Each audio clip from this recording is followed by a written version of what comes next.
কি হলো বাড়া? আমি ক্লাবে কি করছি? রাতে মনে হচ্ছে মালটা একটু বেশি খেয়ে ফেলেছিলাম।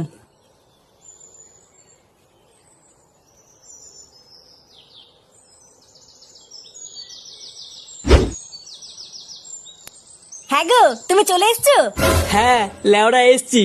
শোনো না, তোমাকে একটা কথা বলার আছে।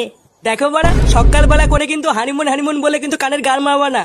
না গো, আমি আজকের থেকে আর তোমাকে হানিমুনে নিয়ে যাওয়ার কথা বলবো না। সত্যি? আর বলবা না তো? হ্যাঁ গো, আমি না মা হতে চলেছি। মা হতে চলেছে মানে? হ্যাঁ গো, আমি সত্যি বলছি। এইসব কি বলছো? লেওরা, আমি এখনো পর্যন্ত মেশিন পত্রে হাত হইতে পারলাম না, এইদিকে মেশিনে জং ধরে গেল। আমি না কালকে ভর্তি বাবার কাছে গেছিলাম। উনি আমাকে ওষুধ দিয়ে বলেছেন এবার আমি মা হতে পারবো। ভস্রী বাবা? সেটা আবার কি? ওই তো আমাদের গ্রামের ওই বটতলায় বসে। ও, তা তুমি আমাকে আগে বলবে তো। আমি তো লেওরা ভাবলাম কি না কি।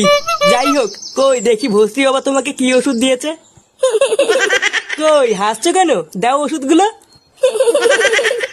ধুর লেওরা, বাড়া আমি ওষুধ চাইছি, তুমি দাঁত কেলাচ্ছ। দেখাতে হবে না তোমাকে ওষুধ, আমি নিজে গিয়ে ভস্রী বাবার কাছ থেকে দেখে আসছি।